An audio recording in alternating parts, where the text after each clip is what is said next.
I'll just destroy things in a sensible way. Let's go over here. Increase critical strike. That sounds fun. I love this. Straight to the dungeon. It's like I have a new superpower.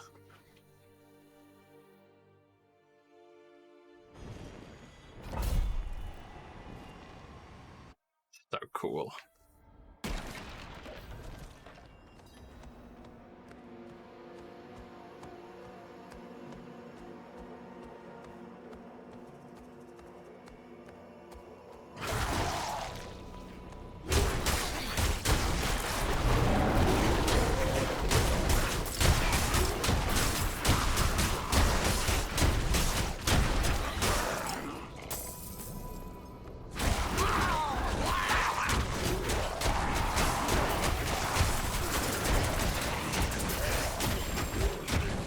There's another dungeon out there that's like not called Sorrow's Gate, but it's this tile set and these enemies.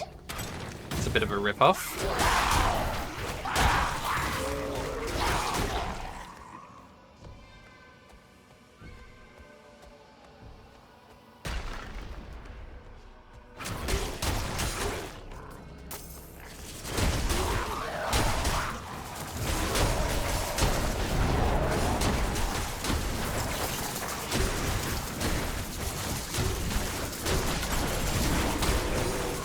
Yeah, I can see why.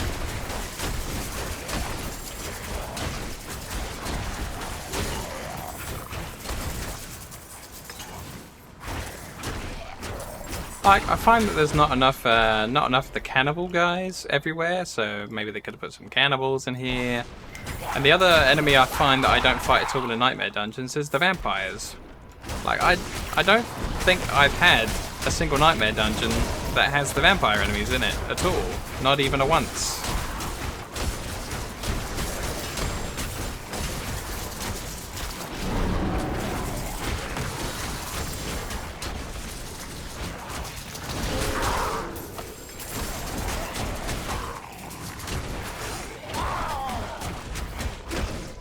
It's kind of bizarre. I'm either incredibly unlucky, or all of the vampire ones are guaranteed to have resource burn on it, because I don't run resource burn.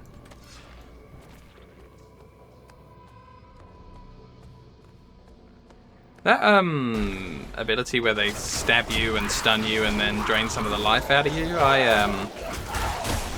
I'm not usually too bothered by that because I've got a rather long amount of time where I'm unstoppable and they can't even grab me with that.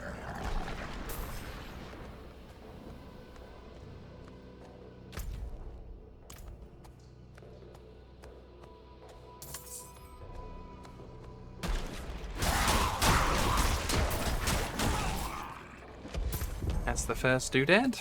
I guess we're going over this way next.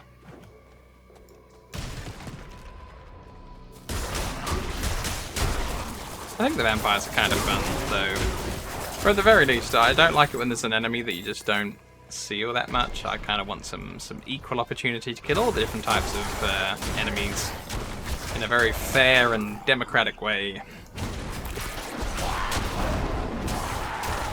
Equal representation for death.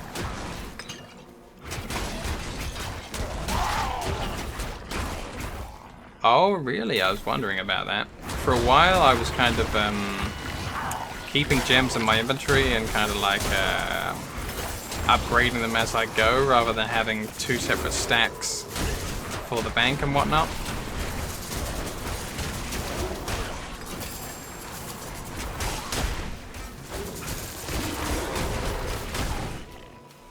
I think I had a pretty decent stack of the top ranked gems last time I was looking, but yeah, I might get back to farming actual gems off of the floor. It's kind of nice to not pick them up for a while because of all the extra saved inventory space. Because if there's one thing I don't need, it's more drain on my inventory space. Too much of a pack rat.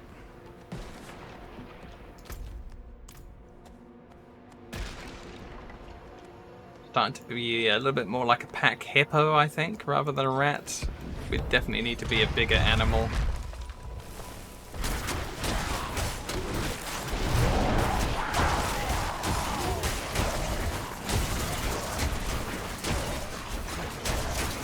Black Mammoth, maybe?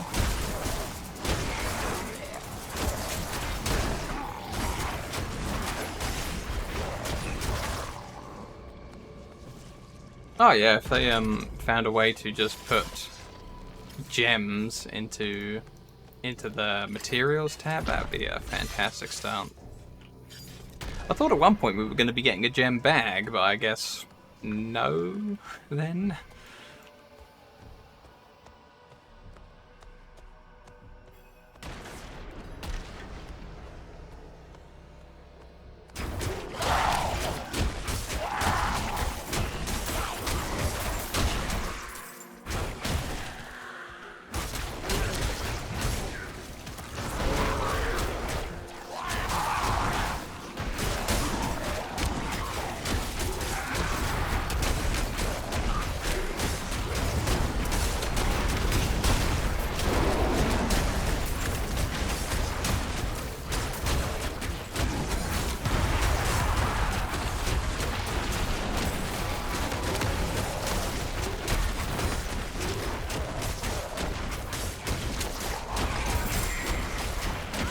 But like, honestly, between getting a gem bag and having them appear in the materials tab instead, I have absolutely no preference one way or another. I just think anything that they can do to solve some of the bag space problems in the game is gonna help me out. I don't need anything specific, I just need it to be good, whatever they choose to do.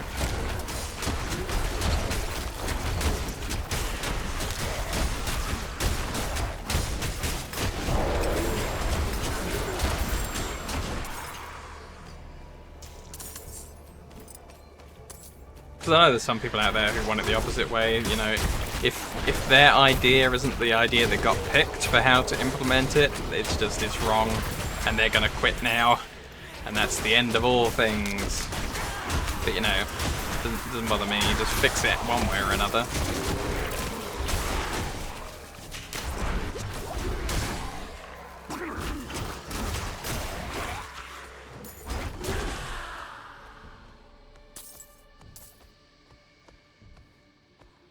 Because that would just be another one of my gripes off of the gripe list, completely and utterly fixed. Like, I don't think Diablo 4 released at all in a bad way. I think it's a good bit of game. But there are some things that I think could be better, and just paying so much money for a game where they don't give you any bag space, it feels bad.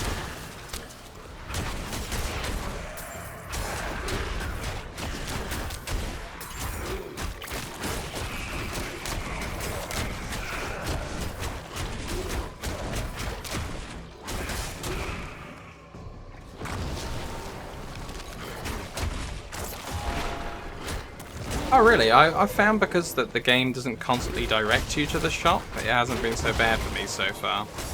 There's a lot of games where they'll put something that you need to click on every single day within the shop interface because they think, oh well, if people go past the shop or have to go through the shop in order to click on something, they're definitely going to spend tons of money in the shop. It's just not true for me.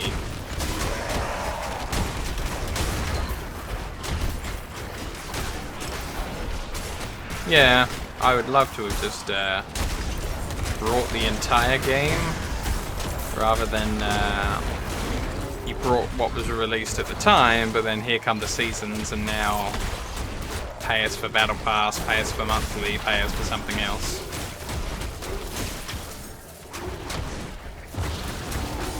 I come from a different time period, back when you used to buy the game and you got the game, you didn't get part of the game. I think one of the worst things is content that was going to be in the game, but then they cut it because the publisher wanted them to have something as a pre-order bonus, or cut this out, this huge section, because we need some DLC already done. So take that out of the finished game, where you'd actually finished it all on time. But that'll be the first DLC while we make you work on some more.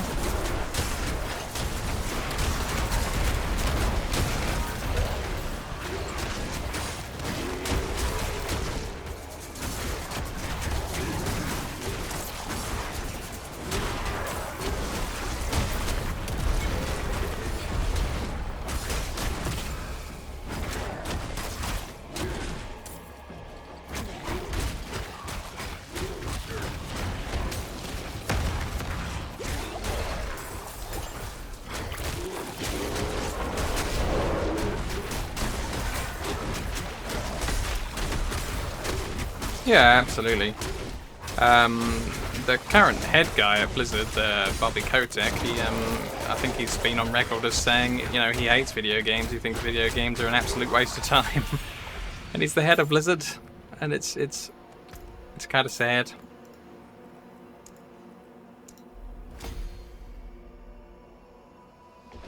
Oh, that's level 15 on Earth and Sky. I guess we'll select something else to do. This one always seemed kind of fun, Bane. But let's see if there's something even better. Oh, here we go. Let's get Fang and Claw leveled up. We often use Werewolf and Werebear form, and having close by enemies take 12% more damage is fantastic.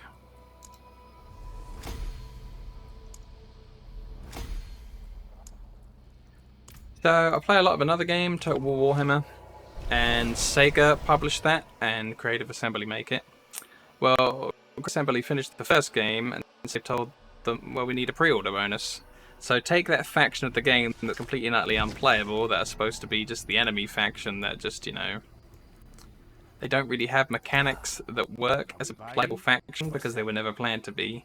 And you take them and you turn them into the pre-order bonus, so quickly cut them out of the game a little bit and rework them and kind of stitch them back in, and they played terrible. So the one extra thing that you paid extra for, and they made them a £5 DLC later on if you didn't buy them as part of the pre-order.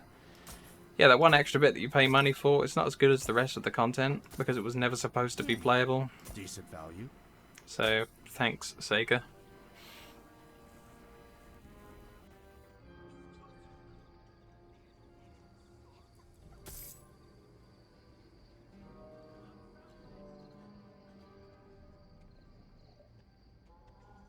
Yeah, that's the other thing. When they digitally distribute the game to you and you're paying more even though you don't have any of the physical stuff.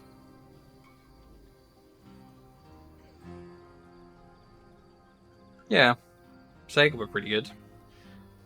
It's weird to me that like some of their bits where they fell behind were the Sega Saturn and the Sega Dreamcast, because I think I've used the Saturn before. I didn't ever own a Dreamcast, but they seemed quite good. I don't know what went wrong there really.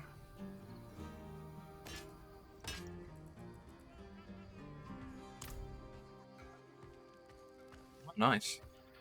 I heard that whenever there was like, I can't remember what released at the same time on the opposite end, but whenever there was a game that was on both the Dreamcast and whatever the competitor was that I can't remember, it ran better on the Dreamcast every time, like higher frames per second, often included more content within the game, and it was just better. And then Sega lost. Was it the PlayStation that was out at the exact same time?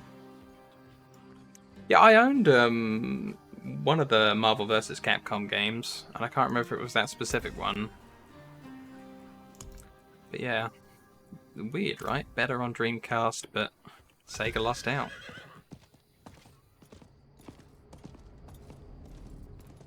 It took so long for Nintendo to do anything that wasn't a cartridge. Nintendo did not believe in CDs. And then there was one of the Nintendos that had like the super micro CDs. That was weird. I think it was the GameCube.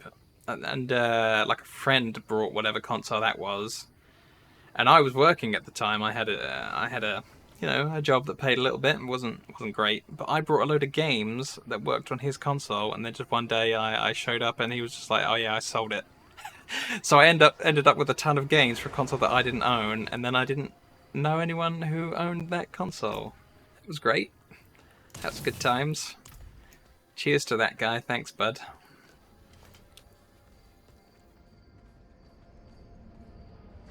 Mario 64 on the Nintendo 64 was a killer game.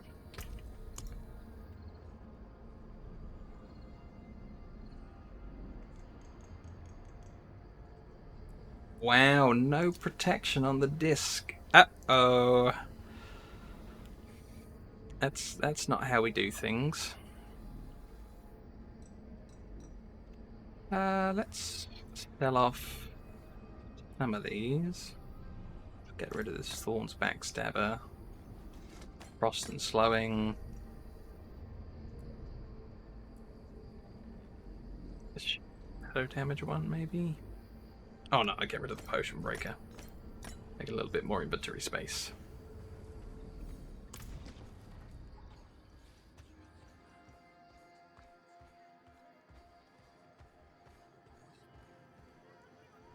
Are you kidding me? That's funny.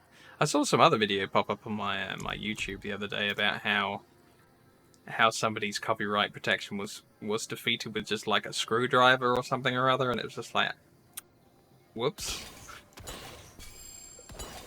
To spend all that money and then just to be defeated by a simple household object. It's kind of fun.